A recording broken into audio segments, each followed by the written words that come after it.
आरतीला तिचे घर काही श्रीमंत लोकांना भाड्याने द्यावे लागले, कारण आरती विधवा स्त्री होती. ती लहान वयातच विधवा झाली होती. अचानक एके दिवशी एक म्हातारा आणि एक मुलगी तिचं घर बघायला आले. तिने लगेच त्यांना घर भाड्याने दिले. तिला वाटले तो म्हातारा आणि ती मुलगी बाप आणि मुलगी असेल.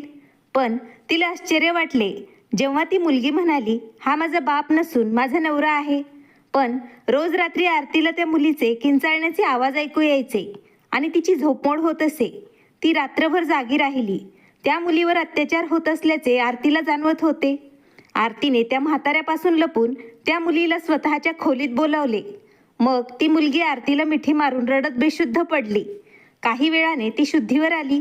ती म्हणाली, दीदी, जर तुम्हाला माझी मदत करायची असेल तर तुम्ही आमच्या खोलीत कॅमेरा लावा.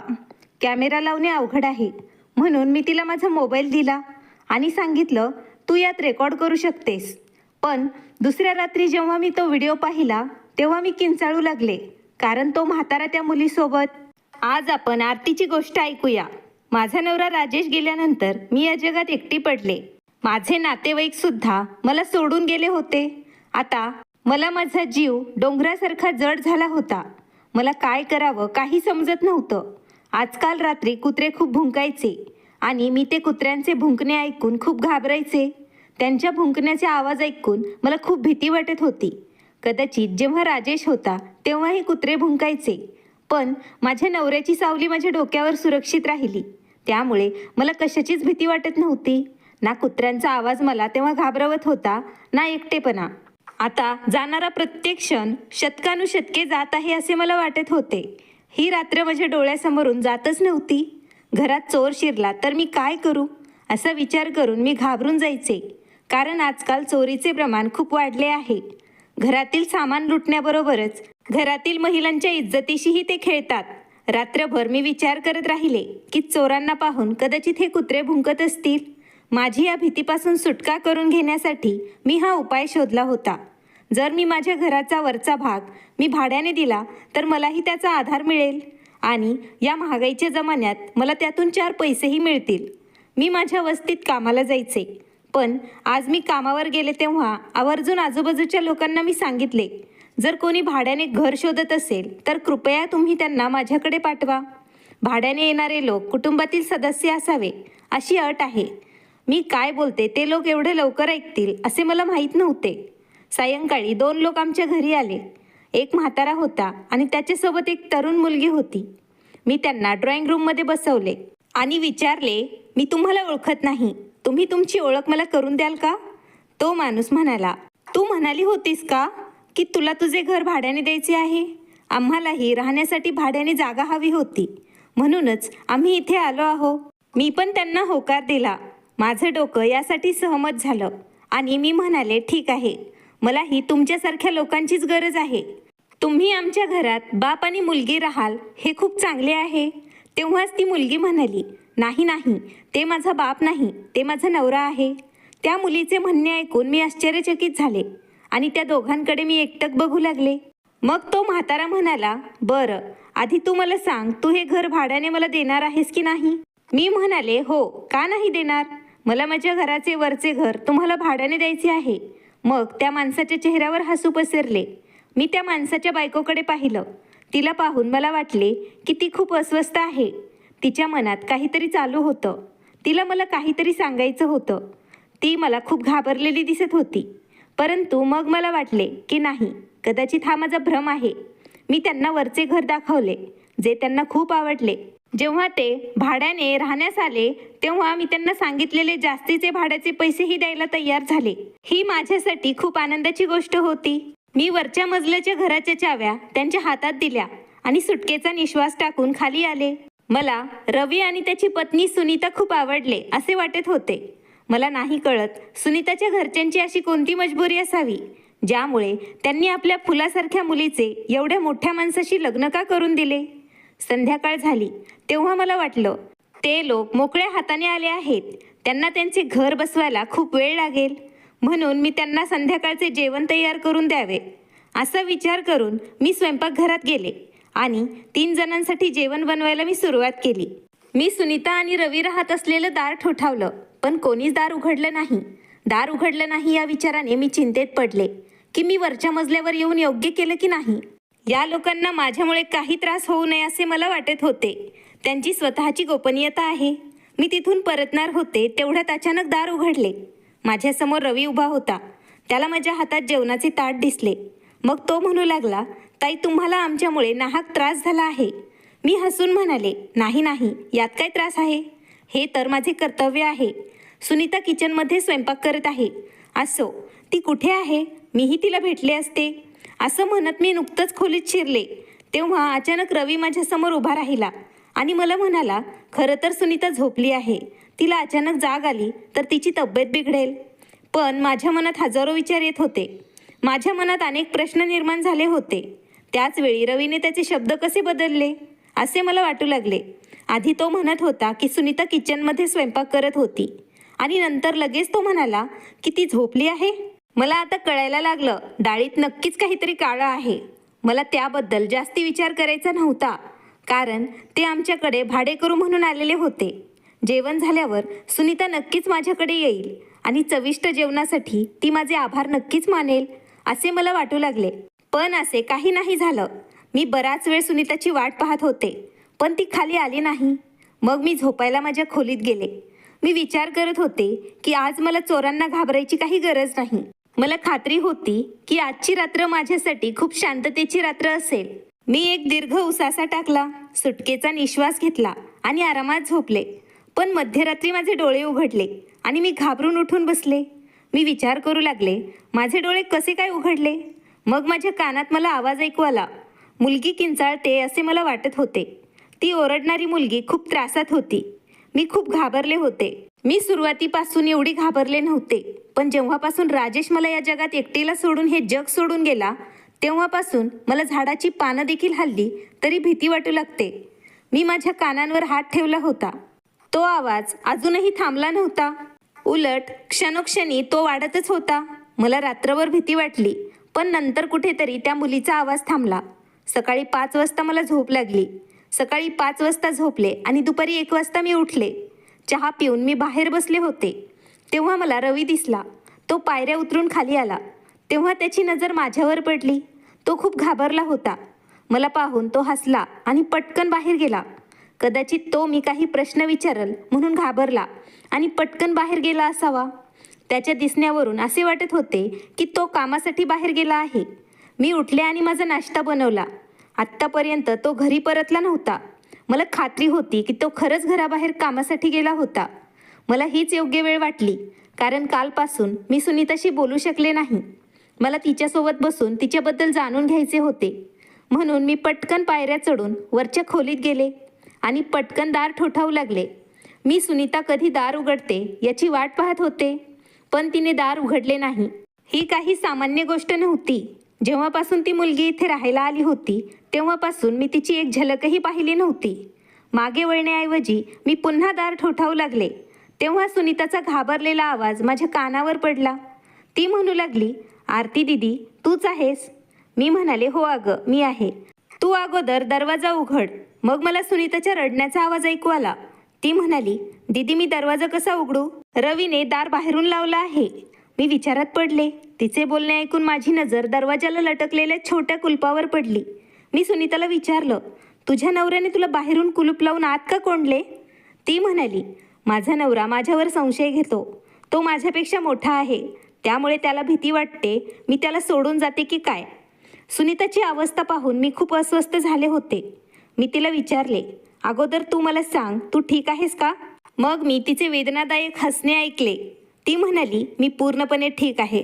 माझ्याकडे जगात सर्व काही आहे. पैसा, कपडे, शूज, माझ्याकडे जे पाहिजे ते आहे, पण मी खुश नाही.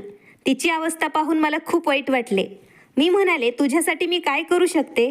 मला सांग, मला तुझी मदत करायची आहे. ती म्हणाली, माझ्या लोकांनी मला मदत केली नाही, मग तू का माझी मदत करणार? माझी तुला एकच विनंती आहे की तू माझ्यासाठी देवाकडे प्रार्थना कर.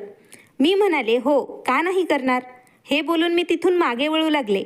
मग सुनीता मला म्हणाली, आरती दीदी हे सर्व तू रवीला सांगू नकोस. तू इथे आली होतीस आणि मी तुला काही सांगितले आहे. मी म्हणाले, हो हो, तू काही काळजी करू नको. मी नाही सांगत त्याला काही. मी खाली निघून आले. मला सुनीताच्या घरच्यांचा अतिशय राग येत होता. त्यांनी असे का केले असेल? त्यांनी त्यांच्या लहान मुलीचे लग्न एका मोठ्या माणसाशी का केले, जो आयुष्यभर तिच्यासोबत राहणार होता? संध्याकाळ झाली. रवी घरी परत आला. मला बघून तो किंचित हसला आणि मग वर गेला. मी विचार करू लागले, जर रवीने त्याच्या बायकोला खोलीत कोंडून ठेवले नसते तर मलाही बरं झालं असतं. मी घरात एकटीच आहे आणि सुनीताही एकटी आहे. आम्ही दोघी पण एकमेकींच्या मैत्रिणी झालो असतो. आम्ही आपापली दुःख वाटून घेतली असती. आता काय होऊ शकले असते? असो, मी माझी रोजची कामं उरकून झोपायला गेले. आज पुन्हा मी मध्यरात्री माझे डोळे उघडले आणि आजही माझी झोपमोड होण्याचे तेच कारण होते, ज्याने मला काल झोपू दिलं नाही. मला पुन्हा एका मुलीचा किंचाळण्याचा आवाज ऐकायला आला. मी लक्षपूर्वक ऐकलं. तेव्हा मला समजलं, हा आवाज सुनीताचा होता. त्यामुळे तो खूप जवळ ऐकायला येत होता. पण सुनीता अशी का रडत आहे? मग त्याबद्दल मला सर्व काही शोधून काढावं लागलं. मी माझ्या खोलीतून बाहेर आले. तेव्हा मला किंचाळण्याचा आणि ओरडण्याचा आवाज ऐकू येऊ लागला.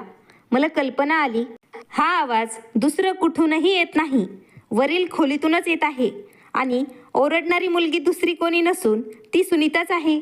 मी क्षणभर जागेवर स्तब्ध झाले. मग मी पटकन पायऱ्या चढू लागले आणि रूमजवळ पोहोचले. मी दार जोरात वाजवू लागले, परंतु कोणीही दरवाजा उघडला नाही.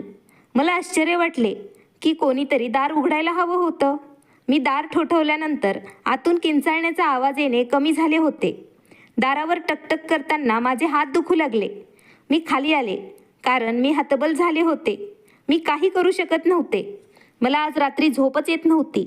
म्हणून मी बाल्कनीत बसले आणि तिथेच बसून होते तेव्हा कधी सकाळ झाली मला समजलेच नाही. रवी सकाळ झाली तेव्हा खाली आला. मला पाहताच तो घाबरला. तो बाहेर जाणार इतक्यात मी त्याला म्हणाले, रवी सर, माझं ऐका. तेव्हा मला त्या व्यक्तीच्या चेहऱ्यावर भीती दिसली. तो माझ्यासमोर सोफ्यावर बसला आणि म्हणाला, मला माहीत आहे तुम्हाला काय विचारायचं आहे. रवीचा चेहरा दुःखी झाला आणि तो मला म्हणाला, तुम्हाला सुनीताची काळजी वाटत आहे का? मलाही तिची काळजी वाटते, पण काही उपाय असेल तर तुम्ही मला सांगा. एवढं बोलून रवीच्या डोळ्यातून अश्रू निघाले. माझी नजर टाळत मी म्हणाले, तिला काय प्रॉब्लेम आहे? मगच मी तुमच्या प्रश्नावर उपाय शोधेन. तेव्हा रवीने डोकं वर केलं आणि माझ्या डोळ्यात बघत तो मला म्हणाला, सुनीताची सर्वात मोठी अडचण ही आहे की तिला आवडत नसलेल्या व्यक्तीशी तिचे लग्न झाले आहे. मी आश्चर्याने रवीकडे पाहू लागले. मग तो म्हणाला, माझा चेहरा नीट बघा आणि मला सांगा, सुनीतासारखी सुंदर मुलगी माझ्यासोबत कशी आनंदी राहू शकते? त्या दिवशी तुम्ही पण मला तिचा बाप समजत होतात.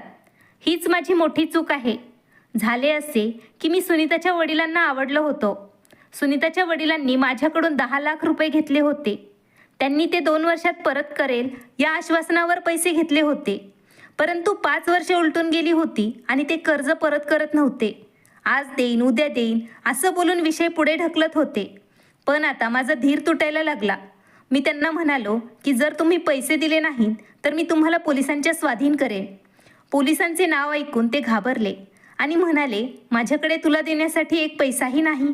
तू एक काम कर, पैशांच्या बदल्यात तू माझ्या मोठ्या मुलीसोबत लग्न करतोस का? ते काय म्हणाले मला समजले नाही. म्हणून मी म्हणालो, तुम्ही काय म्हणत आहात? मग त्यांनी पटकन त्यांच्या मुलीचा फोटो माझ्यासमोर ठेवला आणि म्हणाले, जर तू तिच्याशी लग्न केलं नाहीस तर मी दुसऱ्यांकडून पैसे घेईन आणि तिला त्याच्या स्वाधीन करेन. माझं खूप दिवसांपूर्वी लग्न झालं. मी आणि माझी बायको आमच्या आयुष्यात खूप आनंदी होतो. काही दिवसांनी ती गरोदर राहिली आणि डिलिव्हरी होत असतानाच तिची प्रकृती अचानक बिघडायला लागली आणि तेव्हाच माझं बाळ आणि माझी पत्नी मला सोडून गेले. ती जगू शकली नाही. तेव्हापासून मी एकटाच होतो आणि मी दुसरं लग्नही केलं नव्हतं. पण जसं जसं माझं वय वाढत गेलं तसं तसं मला एकटं एकटं वाटू लागलं. मला माझं असं कोणीतरी हवं होतं जिच्यासोबत मी माझं दुःख आणि आनंद शेअर करू शकेल. आणि मग त्या दिवशी सुनीताच्या वडिलांनी मला सुनीताचा फोटो दाखवला आणि म्हणाले, तू लग्न करणार नाहीस तर मी तिला दुसऱ्यांच्या हवाली करेन. मग मी त्यांचे म्हणणे मान्य केले आणि सुनीताशी लग्न केले. लग्नाच्या रात्री सुनीताने माझ्या गालावर जोरात चापट मारली, तोंडावर थुंकून दिलं आणि म्हणाली, तू काहीही केलं तरी मी तुझी कधीच होऊ शकत नाही. तुला लाज वाटते का? तू तुझ्या मुलीच्या वयाच्या मुलीशी लग्न करून खूप मोठी चूक केली आहेस. त्यामुळे आता ती रोज रात्री जोरात ओरडते, फक्त मला त्रास देण्यासाठी. म्हणूनच मला स्वतःचे घर सोडावे लागले, कारण लोक माझ्यावर संशय घेतात. कदाचित मी माझ्या पत्नीशी गैरवर्तन करतो असे त्यांना वाटते. मी सतत या कारणामुळे घर बदलत राहतो. मला कुठेच जागा मिळत नाही. सुनीतामुळे लोक मला त्यांच्या घरात भाड्याने पण राहू देत नाहीत. हे माझं तिसरं घर आहे. इथे येताना मी तिला शपथ दिली होती. मी तिला सांगितले होते की सरत्या वयात तू माझा अपमान करू नकोस. पण तिने माझं एक ऐकलं नाही आणि इथे आल्यानंतरही ती तिच्या कामापासून दूर राहिली नाही. पण मी तुम्हाला एक गोष्ट सांगतो, यात सुनीताचा काही दोष नाही. तिला मानसिक आजार आहे. तिच्यावर उपचार सुरू आहेत. रागाच्या भरात ती लोकांना दुखापतही करते. म्हणूनच मी जेव्हाही कुठे जातो तेव्हा बाहेरून कुलूप लावतो. हे सर्व ऐकून मी विचारात हरवले आणि लक्षपूर्वक रवीकडे पाहिले.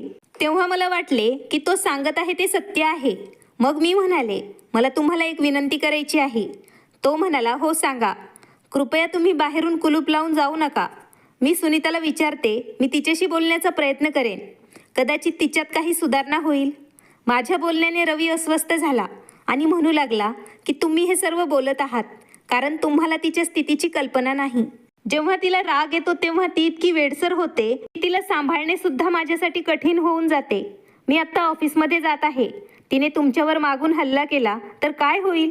कदाचित तिच्यामुळे तुमच्या झोपेचे नुकसान झाले असेल, म्हणून मला माफ करा. मी म्हणाले की सुनीताने मला काही केलं तर मी कोणालाच दोष देणार नाही. तू फक्त तिला बाहेरून कुलूप लावून जाऊ नकोस. रवी माझ्याकडे खूप काळजीपूर्वक पाहू लागला आणि मग त्याने खिशातून चावी काढली आणि माझ्या हातात देत तो मला म्हणाला, सावध राहा. सुनीताला राग येतोय असे वाटताच तुम्ही घरातून निघून जा. मी होकार दिला. मग तो उठला आणि निघून गेला. कोण खरं बोलतंय या विचारातच मी काळजीत होते. मी वरच्या मजल्यावर जाऊन खोलीचं कुलूप उघडलं. आत गेले आणि पाहिलं, सुनीता सोफ्यावर बसली होती. ती खोल विचारात होती आणि पुन्हा पुन्हा तिचे अश्रू पुसत होती. अचानक मला बघून ती घाबरली आणि म्हणू लागली, तू माझा जीव हिरावून घेतलायस. पण हे सगळं कसं झालं? तू इथे आहेस पण तुला चावी कशी मिळाली? मी म्हणाले, हे तुझ्यासाठी नक्कीच आश्चर्याची गोष्ट आहे. दीदी, सुनीता रडायला लागली आणि उठून तिने मला मिठी मारली. ती म्हणाली, दीदी, मी खूप दिवसांपासून असा खांदा शोधत होते ज्याच्यावर डोकं ठेवून मी रडू शकेल. मी म्हणाले, आता तुला काही गरज नाही रडायची. मी तुझ्या सोबत आहे. आज मी तुला एक महत्त्वाची गोष्ट विचारायला आले आहे. सुनीता, आधी तू मला सांग, रात्री तू ओरडायला का लागतेस? मी रवीच्या बोलण्यावर विश्वास ठेवला होता, पण मला सुनीताची गोष्ट ऐकायची होती. मला माहीत होतं रवीने मला वेड लावलं असे तुम्हाला वाटत असेल. ती म्हणाली, मी ओरडत नाही. मला काय गरज आहे ओरडायची? मी माझ्या आयुष्यात खूप आनंदी आहे. रवी माझी खूप काळजी घेतो. ती मुलगी जे काही बोलली ते ऐकून मला आश्चर्य वाटले. तिचा अचानक मूड बदलला. काल ती दुसरं काहीतरी बोलत होती. मग ती म्हणाली, तू मला तुझं घर दाखव. तुझी खोली तू कशी सजवली आहेस ते मला पाहायचं आहे. मी म्हणाले, ठीक आहे. मी सुनीताला खाली घेऊन आले. ती खाली येताच सुनीताने हात पुढे केला तर मला दिसले तिच्या हातावर जळण्याची खून होती. मी घाबरले आणि तिला विचारलं, हे काय आहे? तर ती म्हणाली, मी तुला काल जे काही सांगितलं ते मला आठवत नाही, पण त्याने ते कसं ऐकलं ते मला माहीत नाही. कदाचित त्याने रेकॉर्डिंग करण्यासाठी काही गॅजेट ठेवलं असेल खोलीत. तो माझ्यावर खूप बारीक नजर ठेवतो. म्हणूनच मी तुला खोटं बोलले की मी खूप आनंदी आहे. खरं सांगायचं तर असं काही नाही. माझा नवरा माझ्यावर खूप प्रेम करतो, हे फक्त देखावा आहे. मी रात्रभर ओरडत राहते, ते विनाकारण नाही. माझ्यासोबत काय होते ते तुम्ही स्वतःच्या डोळ्यांनी पाहिलं तर तुम्ही सुद्धा थक्क व्हाल. तुम्ही वरच्या खोलीत कॅमेरा लावू शकता. ते दृश्य कॅमेऱ्याने रेकॉर्ड केल्यावर तुम्ही ते पोलिसांना दाखवा. मग माझ्या गुन्हेगाराला शिक्षा होईल आणि मी या सर्वातून मोकळी होईल. मी म्हणाले, ठीक आहे, मी काहीतरी करेन तुझ्यासाठी. सत्य हेच होतं की मी या दोन नवरा बायकोच्या संवादाने थक्क झाले होते. त्या दोघांच्या म्हणण्यावर माझा विश्वास बसायचा, पण सत्यापर्यंत पोहोचण्यासाठी एकच उपाय होता आणि तो म्हणजे वरच्या मजल्यावरच्या खोलीत कॅमेरा बसवायचा. मला रोज रात्री वरच्या खोलीतून किंचाळण्याचा आवाज ऐकायला यायचा आणि सकाळी रवी माझ्यासमोर रडून आपलं दुःख व्यक्त करायचा आणि दिवसा सुनीता माझ्यासमोर येऊन रडायची आणि मला म्हणायची, माझ्यावरचा अत्याचार आता वाढत चालला आहे. मी सुनीताला सांत्वन देण्याचा खूप प्रयत्न करत होते. मी तिला माझी साडी, माझा मेकअप, कपडे, दागदागिने सर्व काही दाखवत असे आणि तिच्याशी मी खूप बोलायचे जेणेकरून तिचं मन कसं तरी आनंदी राहील. आणि ती माझ्यावरही आनंदी होईल. मला खूप काळजी वाटायची या दोन पती पत्नीबद्दल. मला असे वाटते की रवी जर दोषी असेल तर त्याला लवकरात लवकर शिक्षा व्हावी आणि सुनीता आजारी असेल तर तिच्यावर उपचार व्हावेत. कॅमेरा बसवण्यासाठी अजून 1 दिवस बाकी होता. आज संध्याकाळी मी खीर बनवली म्हणून सुनीताला खीर द्यायचा विचार मी केला. हा विचार करून मी पायऱ्या चढून खीर द्यायला गेले. तेवढ्यात सुनीताचा आवाज माझ्या कानांवर आला. ती कोणाला तरी सांगत होती की आज तू पूर्ण तयारी करून ये. ती अशक्त आहे, तिला नियंत्रित करणे सोपं आहे. मी हे ऐकलं आणि तिथून मी मागे वळले. आता सुनीताचे पात्र माझ्यासमोर एक प्रश्नचिन्हच राहिले. कदाचित सुनीता चुकीची असेल.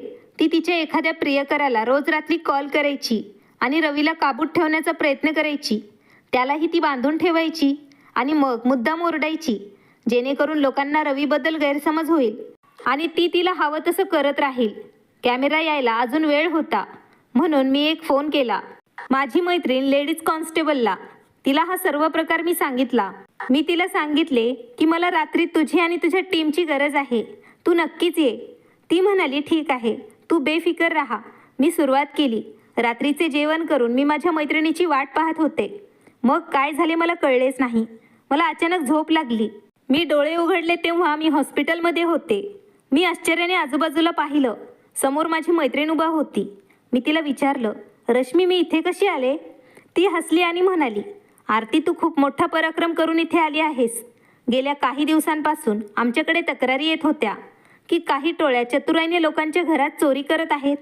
काल रात्री तुझ्यामुळेच ती टोळी आमच्या हाती लागली. मी म्हणाले, कसं काय? पोलीस हवालदार रश्मी म्हणाली, आरती जी तुझ्या घरात भाडेकरू होती ते दोघं त्याच टोळीचा भाग होते. ते निराधार महिलांच्या घरी येतात, कुठल्या ना कुठल्या बहाण्याने घराच्या आत शिरतात आणि त्यांना अडकवण्याचा प्रयत्न करतात. नवरा बायकोला दोष देतो आणि बायको नवऱ्याला दोष देते. खूप स्त्रिया त्यांच्या जाळ्यात अडकतात आणि बाकी सगळं विसरून जातात. त्यांनी तुझ्यासोबतही तेच केलं. सुनीताला घरातील प्रत्येक वस्तू तू दाखवलीस. तू तिला तुझे दागिनेही दाखवलेस. तू काल सुनीताचे ऐकलेस आणि मला सर्व काही सांगितले. म्हणून तुझे खूप आभार. नाहीतर काय झाले असते माहीत नाही. काल रात्री तिने तुझ्या जेवणात झोपेच्या गोळ्या मिसळल्या होत्या आणि घरातील सर्व काही चोरून ते नेणार होते. पण ते दुर्दैवी होते. तेव्हाच आम्ही घटनास्थळी पोहोचलो आणि ते पकडले गेले. हे सर्व ऐकून मी स्तब्ध झाले की लोक इतरांना लुटण्यासाठी किती खालच्या थराला जातात. मी देवाचे खूप आभार मानले आहेत. त्यांनी मला वाचवलं. आता मला भाडेकरू ठेवायलाही खूप भीती वाटते. आता मी एवढ्या मोठ्या घरात एकटीच राहते. माझ्या मते वाईट माणसांपेक्षा एकटेपणा 1000 पटींनी चांगला आहे. मित्रांनो, तुम्हाला आजची कथा कशी वाटली ते तुम्ही आम्हाला कमेंट करून सांगा आणि नवीन असाल तर चॅनलला सबस्क्राईब करा. धन्यवाद. आभारी आहोत.